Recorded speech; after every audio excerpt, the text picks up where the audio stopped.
Hello, magandang araw. Ito po yung buong ikot sa Singapore, iba't ibang bahagi. Yung ibabaw ng Marina Bay kung saan mayroong swimming pool. Ito yung mga nakaserves na pagkain.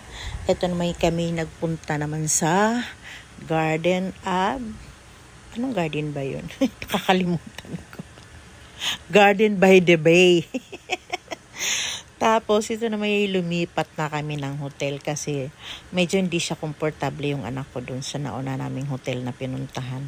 Kasi ginagawa, kaya napalipat kami dito sa kabila. Tapat lang naman yan, kaya okay lang. Ito yung pinakaibabaw ng hotel ay infinity pool. Maagang maaga ako para fresh na fresh. Kaso, yun din pala yung mga gusto ng mga ibang nakatira doon kaya ang dami kong nakasabay. Pero nung unang dumating ako dyan, ako lang mag-isa. Tapos yung bandang tanghali na, marami na ako nakasabay. Iba-ibang lingwahe naririnig ko. Hindi ko na lang pinapansin kasi hindi ko naman maintindihan. Tapos pinagtatawanan ko sila, sasalita ko, di rin naman nila ako maintindihan. Although halos pare-parehas yung mukha namin. Kasi pare-parehas kaming Asian eh. Sa lugar na to kasi, kukunti yung mapapansin mong mga ibang kagaya ng mga Americans, mga Europeans, or kung ano-ano pa. Basta, ang pinakamarami dito ay mga Asian. Tsaka lalo na to sa lugar na to kasi yung mga workers dito sa hotel na to ay halos puro from Asian. Most of them is Filipino talaga. Kaya mapapalingon ka pag biglang nilang narinig na nagtagalog ka, lalapitan ka. Mama, ano kailangan nyo? Masasabi mo talagang, ay, salamat, hindi mo na ako pinahirapan. Saka kakausapin ka, bibigyan nila sa inyo yung pinakamagandang service talaga. Napaka-comfortable, napaka-accommodating ng mga tao.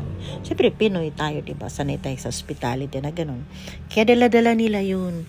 Actually, yun ang sinasabi ng management kasi nagtanong ako. Alam mo naman, marites ako eh. Nagtanong ako, bakit po parang pero English syempre, kakahiya naman, di man marunong yung managers. Hindi ko alam kung anong lahi nun, pero in English ko sabi ko, bakit ang dami yung Pinoy na employee? Sabi niya, ang mga Pinoy daw, bukod sa malinis sa katawan, mabango, mabilis kumilos daw, masisipag daw ang mga Pinoy. Kaya mahalos sa mga empleyado nila mapagard or whatever, puro halos daw, pinakamadami sa percentage ang mga Pinoy. Kasi ang ginagawa daw nila, sinasabi nila dun sa mga employee nila na baka mayroon kayong makakilala na nandoon pa sa Philippines, sabihin nyo kailangan natin dito ng ganito, ganun. Tapos yung agency naman nila, ina-accommodate ka agad pag galing Pilipinas. So, di ba? Tanggap ka agad kasi kilala na nila, alam na nila yung work habits ng mga Pinoy, maliban pa dun sa pagiging caring natin dun sa hospitable tayo.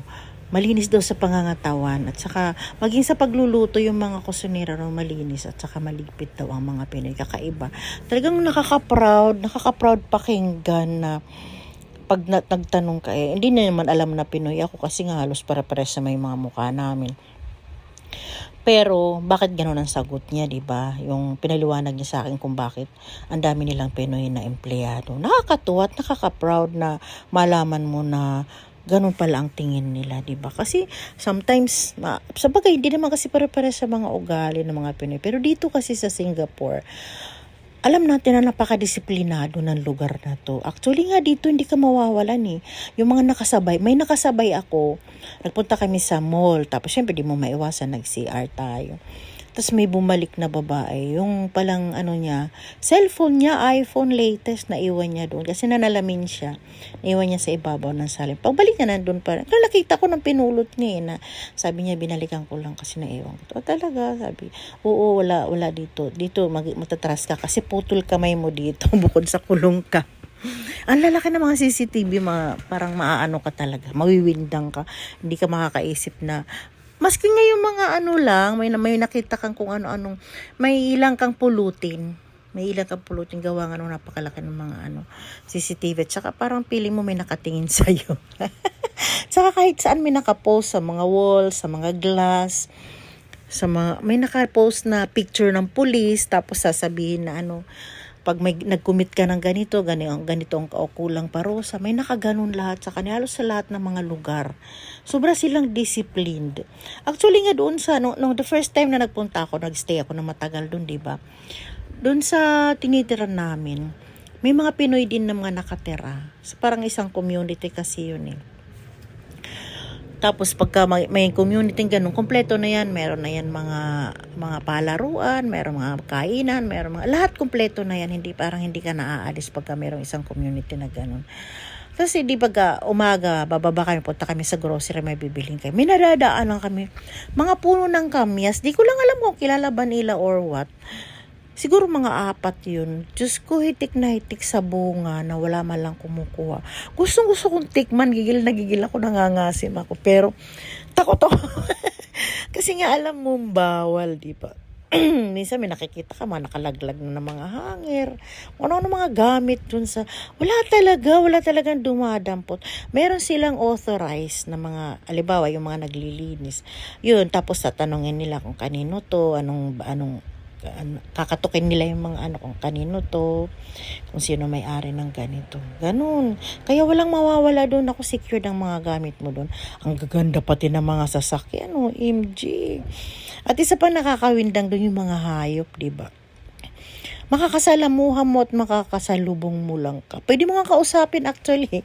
Pero kaya lang one time nung nandun kami nag-iikot sa Marina Bay, may nakasalubong akong yung bayawak.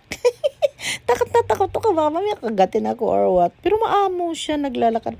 Talagang pinalagpas ko muna siya hanggang sa bumaba siya doon sa papuntang tubig. Di talaga ako tumiretso na lakad, natakot ako. Okay lang yung mga unggoy, yung mga ganun. Pero makasalubong ko na yung bayawak. Tapos minsan din ahas. Yun yung mga nakakatakot. Pero yung mga ibang hayop, lalo na yung uwak, pwede mo nga padapuin sa kamay mo kasi lumalapit talaga. Di ba nag-enjoy na ako dyan kasi parang nawala na ng tao. Sayo na ako dyan. In-enjoy ko na yung infinity. Uta ako dun sa dulo. Parang malalaglag ka dun sa napakataas na building. Pala glass pala yung dulo na yan. Akala mo talaga dulong na yung panghulog na talaga. Yun ang maganda experience doon. Lalo yung mga unggoy, iba't ibang uri ng unggoy, iba't iba ng laki. Parang mga tao lang na naglalakad sa kalsada, sa kasalubong mo lang. Kaya lang, mayroon doon mga nakapost sa mga gilid-gilid na bawal kang magbigay ng kahit na sa mga hayop, bawal mo silang galawin, bawal mo silang bigyan ng pagkain. Yun, ipinagbabawal yan doon. Pwede mo lang silang tingnan, kausapin or what, pero wag na wag. Tapos pagka one time sabi sa akin nung isang nakasalubong ko, kasi nag-grocery kami noon, sabi, takpan mo, sa atin pa, takpan mo yung groceries mo, kasi minsan daw nang uumit yung unggoy. Pag nakita daw yun sa CCTV na hinayaan mong kinuhanan ka ng pagkain, mananagot ka daw. Sabi kong ganun, buti ka mo may dala-dala akong yung shawl. May dala-dala akong ganun. Tinakpan ko lahat ng mga groceries namin. Kasi ganun pala, nangunguha pala sila. Sobrang talaga nila, close nila sa tao. Lalapit talaga sila. Actually, reservoir doon. Saan nanggagaling yung tubig? Kasi doon, pwede kang uminom ng tubig kahit na sa gripo. Oo, napakalinis talaga. Grabe doon. Saka doon ka lang makakakita ng nagsusunog pero walang usok. Tapos yung sinunog nila, nagiging lupa. Tapos dinadagdag nila. Kaya lumalawak yung mga, kumukunti yung nila, yung mga tubig. Kasi yung mga, hindi naman sa tubig mismo, kundi yung mga, yung mga gilid ng bundok, ginagawa nila, yung mga lupang, extra na nakukuha nila pag nagsusunog sila. Ginagawa nilang lupa, dinadagdag doon sa mabababa, kaya tumataas sa giging pantay, dumadami yung, kasi priority sa kanila yung yung pabahay. Dahil sa napakadaming tao, napakadaming empleyado, pinupunta na ng mga tao, gusto nila lahat nakatira, mayroong tirahan. Bawal kasi yung pakalat-kalat Oo, dapat secure ang mga tirahan. Kaya yun, napakadami ang gaganda ng mga tira. Masarap lang mamuhay doon kasi parang di mo maramdaman yung, actually paras lang tayo ng climate sa oras, pero pagising mo sa umaga, parang ang sarap bumaba, ang sarap ng hangin. Actually, pagbaba mo pa lang sa airport, maamoy mo na, ay, ang bango. Iba yung hangin, iba yung amoy, iba yung kapaligiran. Parang sarap-sarap. Sabi ko kung ako papipiliin. Mas gusto ko manirahan doon. Ang sarap talaga, sarap ng pagkain. Tapos mura, nandun na lahat. Hindi ko naramdaman na mahal. Mahal lang doon yung mga gamit, ganun. Pero pagdating sa pagkain, ako, wanto sawa ka, sarap. Parang hindi mo mararamdaman na yung matipid ka kasi yung asin sobrang alat, yung ganun, yung hindi mo pwedeng damihan kaya magiging matipid ka, di ba? Sarap dito yung dito Infinity yung pool na to, napakalawak, sobrang sarap maligo dito, sarap na sarap ako. Talagang nag-enjoy ako diyan, ilang oras ako bago kasi yung sikat nga ng araw parang hindi ka maiinitan, ganun. Nakatapat sa araw yan pero ang sarap lang. Di mo mafe-feel dun yung init. Iba-iba yung parang safe na safe yung ozone layer nila dun. Hindi kagaya dito sa atin na, ay naku, malapit nang mabutas, ganun. Tapos yung mga tubig dun, ang linis-linis. Actually, dun lang yung pwede kang uminom ng tap water sa gripo eh. Dito sa atin, magme-mineral water ka. Pero dun wala, hindi uso. Yung bottled water dun lang sa mga lugar na wala ka talagang makukuhanan. Pero pag nasa bahay ka lang, yung mga nasa mall, pwede ka uminom kahit saan. Oo, napakalinis, napakabang. Kaya, mag-i-enjoy ka talaga. Parang sarap balik-balikan. Actually, nakadalawang balik ako dyan eh. Kasi nga, sobrang ganda. Ang sarap pasyalan, ang sarap manirahan, sarap ng pagkain at napakaganda. Mag-i-enjoy ka talaga. Kaya, ako'y nasiyahan talaga dito. Nagpabalik-balik ako. Tima yung dulo ang Infinity di ba? Akala mo lang pag nasa malayo mahuhulog ka, pero tinan mo, puntahan mo, paano ka mahuhulog niyan? Mas mataas yung kinaroroonan mo. Tapos mayroong ganyan na ang layo ng nakaharang na parang kanal, di ba? Tapos salamin yan yung dulo, di ba hindi mo halatang salamin. Nakakatuwa kasi marami naman nakakapunta niya sa Singapore pero hindi sila nakakapunta dito sa Marina Bay. Hindi naman sa nagyayabang tayo. Kailangan kasi pagpupunta ka dito ready ka, napakamahal. Tapos ang hirap mag-book dito, ganun. Actually, kailangan mong yung pag-aksyahan mo siya ng oras, ng panahon at pera, pangangailangan bago ka makapasok dito sa Marina Bay. Sobra talaga napakaganda. Napakasarap mamuhay dito. Kaya lang, hindi kami nagtagal dito, mga ilang days lang kasi hindi komportable yung anak ko gawa. Di ba 3 tower yan? Yung tower 1 ginagawa. Alam mo na may anak ko maselan. Pang hindi siya nasisiyan, hindi siya happy na may ginagawa.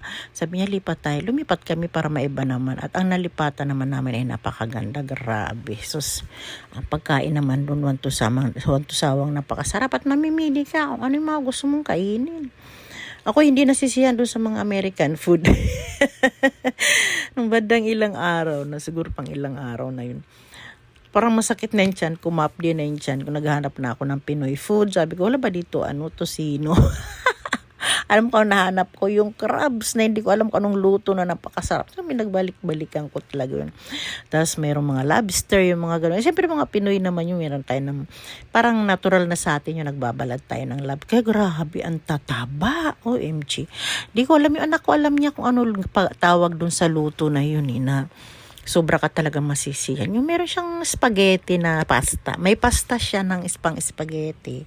Pero white lang yung sabaw niya. Tapos may egg siyang kasama. Di ko alam, di ko naalala. Basta alam ng anak ko yung kung anong luto dun. Diyos ko po. Enjoy ako dun sa lobster na yun. Saka dun, siyempre hindi ka na magra-rice kasi sa napakadami ng pagkain. Kakainin mo na lang, ulam na lang talaga. Saka kung ano mga magugustuhan mo, hindi mo na pupuntahan yung mga usual na nakikita mo, di ba? Kaya lang ang pagkain doon yung diretso, hindi kagaya sa ibang mga hotel na 3 hours lang or 2 hours lang ganun. Pero doon diretso, bahala ka mag-stay ka doon. Kaya yung iba nagtatambay doon, nakikipagkwentuhan, nakikipag-meeting, nakikipagtawagan. Kasi sobrang lawak naman. Town ang pangalan ng kanilang restaurant. Tapos yung gilid nun dagat kasi yun yung rides din. Yung babayaran mo dun sa mall nang gagaling yung bangka na malaki. Parang barko na, mini barko, parang ganun. Tapos dadaan doon, lilibot doon. Actually, nasayang yun sa amin kasi hindi kami nag-walk-in kami kasi wala na kaming time. Pagdating namin doon, binook kami, nagbayad na yung anak ko. Tapos after 3 hours pa pala, sabi niya nakakapagod na mag-ikot. Talika, uwi muna tayo sa hotel. Nakatulog kami. Nalagpasan kami ng oras. Tapos pagtingin niya, ay, lagpasan ng oras. Actually, pwede pa kami noon pumunta kasi sabihin mo lang na hindi. Kasi alam naman nila na hindi ka pa nag-rides. Ayaw na talaga ng anak ko. Sabi, hayaan mo naman, punta na lang tayo dun sa iba. Kaya nakapunta kami sa iba. Actually, lahat ng pasyalan talaga naikot namin. Pera lang dun sa pagra-rides ng bangka. Pero yung mga pang outer space, yung pang ano-ano pa yung underground, napuntahan namin yun. Ang hindi ko lang sinakyan yung bar.